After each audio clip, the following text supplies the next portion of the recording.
தமிழரின் பாரம்பரிய திருவிழாவை கொண்டாடுவோம். புத்தாடை பொங்கலோடு the Chennai silks. Let the celebrations begin. சொந்த செல்போனையே 10,000 ரூபாய்க்கு ஏலத்தில் எடுத்த பக்தர். 10 நாள் பிரச்சனைக்கு முடிவு கட்டியது திராவிட மாடல் என பெருமையாக சொன்ன அறநிலையத்துறை அமைச்சர் சேகர் பாபு. திருப்போரூர் கோயில்ல சில நாட்களுக்கு முன்னாடி சாமி தரிசனம் செய்ய போன தினேஷ்ங்கிற பக்தர் தவறுதலா உண்டியல்ல காணிக்கை போடும்போது தன்னுடைய ஐபோனையும் தவற விட்டுட்டாரு. உண்டியலை பிரிச்சு காணிக்கைகளை என்ற அன்னைக்கு தன்னுடைய ஐபோன் அதுல விழுந்துட்டதாவும் அதை தாங்கிட்டையே ஒப்படைக்கணும்னு தினேஷ் சொல்லியிருந்தாரு. ஆனா அங்கிருந்த கோயில் அதிகாரிகள் எல்லாம் திருப்போரூர் முருகன் கோயில் உண்டியல்ல விழுந்தது எல்லாம் முருகனுக்கு தான் சொந்தம்னு அதிர்ச்சிகரமான ஒரு தகவலை சொன்னாங்க. இதற்கு எதிர்கட்சி தலைவர்கள் பலரும் ஆட்சேபனையை தெரிவிச்சிருந்தாங்க. அதுலயும் குறிப்பா நாம் தமிழர் கட்சியுடைய தலைமை ஒருங்கிணைப்பாளர் சீமான் ஐபோனுக்கு பதிலா அதுல பாம் விழுந்திருந்தாலும் இததான் சொல்லுவாங்களா திமுகன்னு கேள்வியையும் எழுப்பியிருந்தாரு.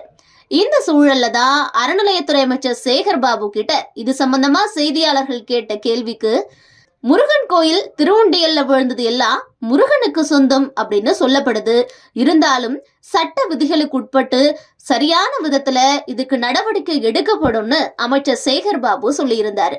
இந்த சூழல்ல தான் திருப்போரூர் முருகன் கோயில் உண்டியல்ல விழுந்த காசு பணம் இல்லாம தங்கம் வெள்ளி உள்ளிட்ட எந்த பொருட்களா இருந்தாலும் விதிகளின்படி ஏலத்துக்கு விடுவாங்களாம்.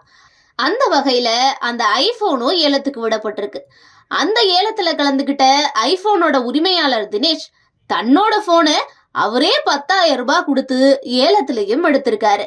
ஆக மொத்தம் தவறுதலா உண்டியல்ல விழுந்த ஐபோனை 10,000 ரூபாய் அபராதம் மாதிரி கட்டி வாங்கி இருக்கிறாருப்பா தினேஷ்.